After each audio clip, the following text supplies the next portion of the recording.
Ini kan helm SNI nih, fix banget.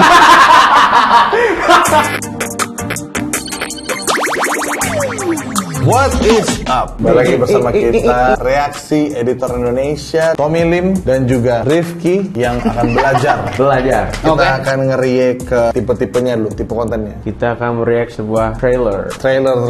Dan untuk trailer yang pertama kita akan nge-react ke trailer Flashpoint. The Flash. Flashpoint. Ya, dia ambil storyline-nya Flashpoint ya. The Flash ini yang kedua. Yang kedua berarti. Kalau filmnya ini pertama. Di sini sebenarnya ada fans beratnya The Flash, Tommy Lim. Dia itu ngikutin dari The Flash yang series dari komik dulu juga ngikutin. Sampai main game ada namanya Marvel Super War, itu kayak mobile-nya Marvel. The Flash pakainya. The Flash. Gitu. Gila.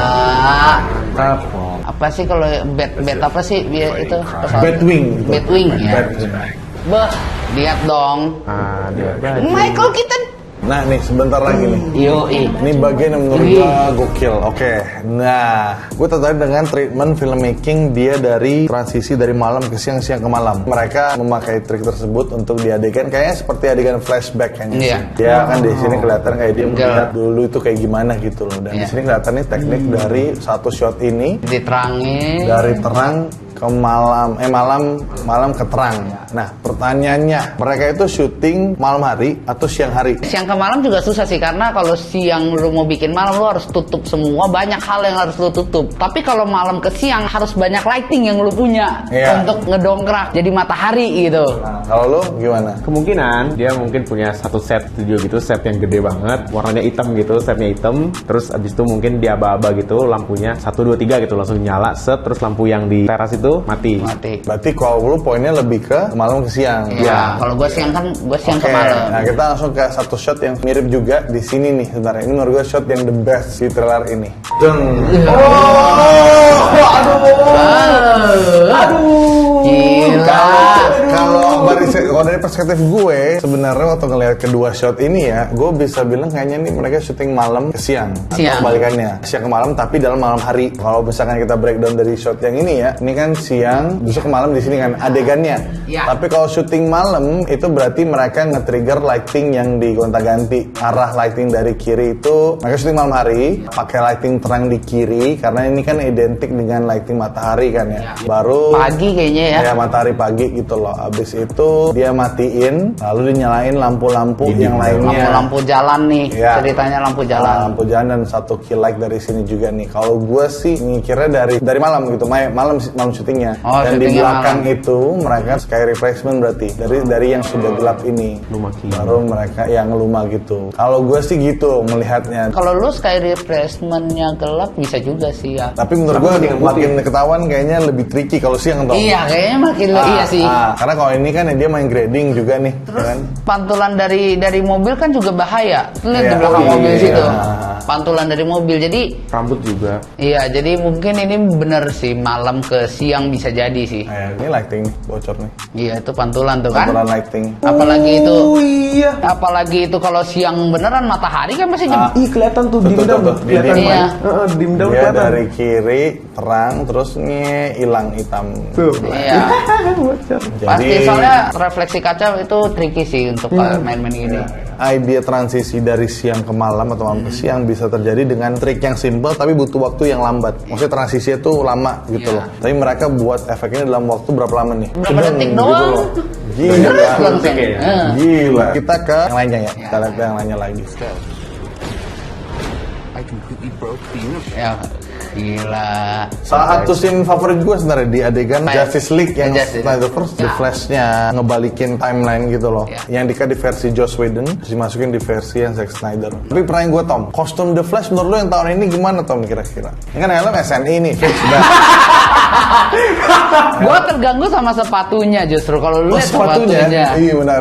Sepatu kayak gimana? Agak kayak sepatu boot ya? Iya, kayak sepatu boot aja gitu. Gue kayak sebenarnya kalau di komik kan dia polosan aja. Dia cuma ada line-line aja gitu. Kalau ini kan kalau dia nggak mau lari, line-nya nggak mati tuh. Makanya pas dia ini baru dia line-nya tuh nyala tuh kan. Malah gue lebih suka yang series. Seriesnya lebih simpel. Walaupun sekarang udah mulai banyak variasi kostum ya, tapi gue lebih suka Flash yang simpel. Sempet. Gue lebih suka Justice League justru. Justice League, ya? Armor gitu. Oh, yang kayak Power Ranger.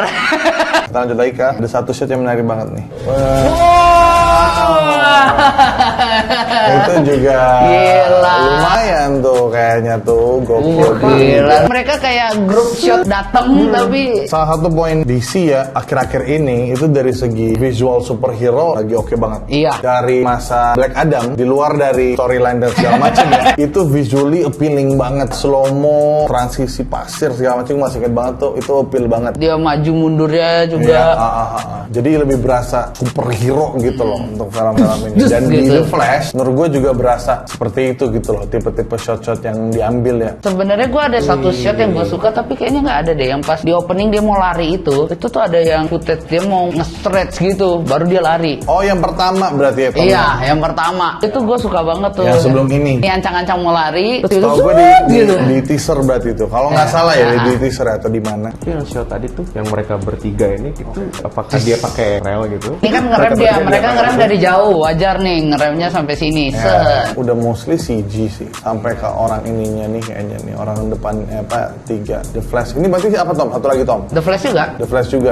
Cuman kayak Marvel dia punya Nah, multiverse. lain. Dan cara membedakannya adalah dari petirnya. Menurut gue sih yang agak itu tuh berasa di sini sih pas mau ngerem nih. Pas mau ngerem tuh momentumnya nggak berasa ke tanah gitu loh. Jadi berasa sliding doang. Jadi kayak kurang ada geruduk-gerudukan di depan tuh. Harusnya agak tanahnya naik dikit lah, tanahnya ngumpul gitu karena kan diteken, ada tekanan di situ. Nextnya itu ada film Transformers Rise of the Beast. Buat yang ngikutin Transformers pasti tahu banget gitu loh storyline-nya ngambil dari yang mana. Lu tau gak? Si orang laki-laki itu lari bawa kayak sesuatu gitu, udah mau di akhir-akhir gitu. Allspark. Dia bawa Allspark berarti. Iya, Nah, iya. itu Transformer 1, 2, atau 3 berarti. Ini udah Transformer yang keberapa Tom ya? Kayaknya ini udah ke 6 atau 7. Satu gaya shot yang appeal di trailer ini buat gue menarik banget karena jarang aja Transformer pakai treatment gini. Sebenarnya treatmentnya pasti udah sering dengar one shot, tapi di sini spesifik seru banget waktu ngeliatnya. Dari yang si belum, ini dia. Yang satu Transformers pindah ke bawah, lanjut lagi ke next lagi, biar lanjut lagi ke next lagi, di atas, lanjut lagi naik, habis itu Langsung posisi gila, itu menurut gua gokil, keren banget sih ya. Walaupun full CG ya. Lihat deh pas masuk ke Optimus Prime, gerakannya Transformer dibandingkan Transformer yang sebelumnya, ini lebih robot, tuh yang kaku ya. lebih berat, jalannya tuh lebih berat ya. Emang kita tahu Transformer itu punya dunia sendiri dan dia adalah seorang manusia yang robot gitu ya. Tapi esensinya adalah dulu pas pertama kali Transformer pertama yang Shellbaf, Optimus Prime-nya aja berubahnya lama, sampai akhirnya itu terus dia ada masih ngunci-ngunci bannya apa gitu. Jadi itu esensi ya, emang harus tetap kayak gitu robot, walaupun emang kita tahu nih dia punya motor yang besar untuk gerak, tapi nggak sekencang itu, nggak sekencang terakhir-terakhir yang Udah cepet banget. iya. Kemungkinan besar sih feeling gue perubahan transformation-nya pasti dibuat lebih cepat lagi. Kalau yang awal kan mungkin pertama kali dan ke depan-kedepannya udah mungkin cepat gitu perubahannya. Gue ingat pertama kali di Transformer yang 2007 itu Shellbaf ngeliatin si Optimus Prime-nya berubah tuh. Itu benar-benar ditunjukin artinya gitu loh. Berubah dia. Makanya lama banget tuh gue ingat banget. Dibuka dulu, Detail. Kedepannya udah nggak penting lagi informasi berubah. Akhirnya dibuat percepat. Sama halnya dengan gue sayang kan sebenarnya dari film Iron Man. Iron Man pertama sampai sekarang itu pertama kan kayak dibuat Iya. Dia harus di gedung untuk berubah. sekarang dibuat efisien gitu loh, nanoteknologi. Buka kacamata langsung udah.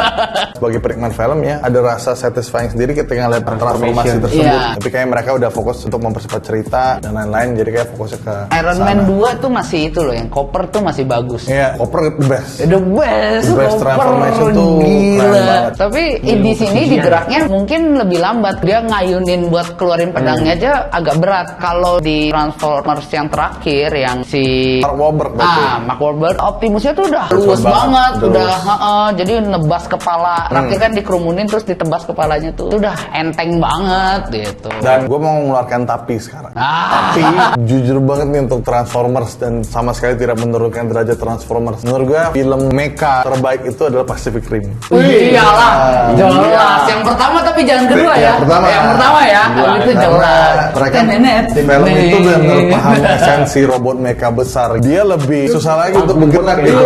Jadi kayak lebih dimasukin lagi logika pergerakan itu di robot itu yang besar gimana. Lu emang nggak mungkin mau nonjok ini dengan kecepatan begini. Jadi emang mesti angkat dulu, butuh roket di belakang. Itu dipahamin oleh Guillermo del Toro dan berakhir pindah ke director Stephen S. D. Knight. Di yang kedua sudah tidak ada lagi. Tidak ada lagi. Sudah jadi Transformers. Udah, Pacific Rim-nya bisa hunting lah, bisa wah udahlah manuvernya udah gila-gila. Kita langsung ke salah satu momen trailer menarik juga di film Mission Impossible Dead Reckoning. Dead Reckoning. Rekeningnya mati dong, Dead Reckoning. Benar juga. Dead Reckoning. Ya sama aja sih. Dead Reckoning. Yang ini cukup digempor-gemporkan di marketingnya Mission Impossible yang terbaru karena adegannya si Tom Cruise. Siapa yang namanya ya di karakter gue lupa. Ethan Hunt. Oh iya, Ethan Nah, Hunt. si Ethan Hunt ini dia itu ceritanya akan Ini sendirian nih, Tom Cruise sendiri Tom lagi. Cruise sendiri intinya. Kita lihat adegannya ya. Kakinya udah nggak patah lagi dia ya. Bam, lompat. Anjir, Tom Cruise. Gila. Ya, ini salah satu stunt yang dilakukan oleh Tom Cruise sendiri. Yang mana sebenarnya kemarin gue sama tim teman-teman Igni kita mau nontonin behind the scene. Emang step untuk dapat shot ini banyak banget persiapannya. Mereka berawal dari latihan dulu di jalan biasa gitu loh. Pakai motor apa namanya? Scoopy. Nah, dari Budi Indah ke Wemen di Pelawat. Dari sini dulu. Kayak siapa tuh ceritanya ya? Kayak siapa kayak gua kenal ya. Itu cerita Tommy Lim dulu. Ya, perjalanan dia di Pelawat tuh udah kayak Tom Cruise. Nge-track. Iya, sama-sama Tom. Jadi Mereka itu build dulu posisi track naik seperti itu di tempat lain dengan safety, ada safety lagi di depannya. Jadi mereka latihan Tom Cruise lompat, Tom Cruise-nya dikaitkan dengan sling. Dia lompat, latihan hanya untuk dapetin data tracking bentukan dia tuh turun kayak gimana. Karena itu grafiknya dia set, dia cari untuk mendapatkan presisi kamera juga dan timing di atas kayak gimana. Gitu loh. Jadi kalau ada grafiknya tuh, grafik di mana dia coba lompatan pertama begini, lompatan kedua begini. Jadi dia cari medium yang emang mau dicari seperti ini biar di kamera itu tepat karena sebenarnya bisa retake. Cuma mereka mau cari presisi. Jadi untuk ngedapetin shot tadi kan dia shotnya ketahuan kan dia ngikutin nge-track habis itu tilt ke bawah kan. Itu kan kalau Tom Cruise-nya di sini. cut. Aduh. Over. Jangan out of frame dong. Habis berakhir setelah itu mereka build track tersebut yang naik di atas gunung beneran. Oke. Kalau nggak salah di Norway nih kemarin kata si Arga nih di Norway dia taruh tracknya. Terus ada satu hal yang menarik. Itu shot kan ini shot yang dipakai di trailer nih. Tapi udah fully selesai kayak CG-nya. Jadi setelah tracknya ditaruh dia tambahin CGI. Awal dari shot ini sebenarnya nggak batu-batu yang ada rumputnya. Nggak ada sama sekali rumputnya cuma batu-batu doang. Habis itu sekarang udah final baru tambahin rumput. Mungkin ini dari kebutuhan estetik ya. Iya. Biar nggak boring banget gitu akhirnya ditambahin baru dipakai shot. Dan lebih masuk akal Chan, kenapa dikasih rumput Chan? Karena ban kan, ban kalau batu dia nggak mungkin. Lu lihat dia mulus banget. Kalau lu motor itu lu hajar batu doang, dia kan deg-deg. Oke, bisa masukin ke dalam sense itu sih benar. Secara speed dia nggak dapet karena dia ketahan sama batu. Jadi dikasihlah rumput. Dikasih rumput biar kelihatan kayak rata banget ya gitu. Iya, jadi emang masuk akal gitu dengan speednya. Itu bisa sih benar sih untuk nutupin idea kayaknya kalau batu nggak mungkin pasti gara-gara gurun. Iya. Tapi kan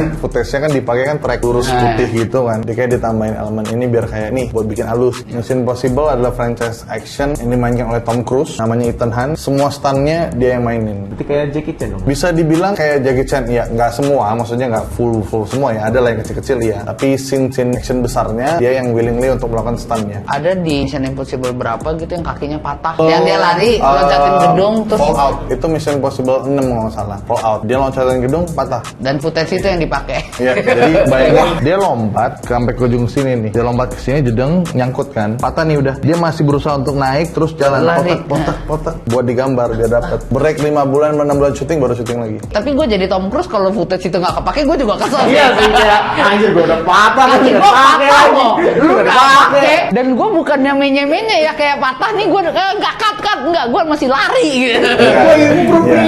untuk achieve satu hal kayak gini memang mesti ada cara-cara tertentu. Franchise ini akhirnya menjadi milik Tom Cruise untuk bisa bikin seperti ini. Kan awalnya kan dia dibikinin filmnya oleh siapa gitu. Ide-idenya nggak bakal bisa diterima kalau dia posisinya belum jadi yang punya gitu loh. Akhirnya dia punya duit, akhirnya gue belilah nih jadi bagian dari franchise Mission Impossible. Akhirnya dia boleh came up dengan idea gila-gila di franchise-nya. Sama halnya dengan Vin Diesel di Fast and Furious. Diberilah Fast and Furious franchise-nya oleh Vin Diesel bagiannya gitu. Jadilah Fast and Furious 10.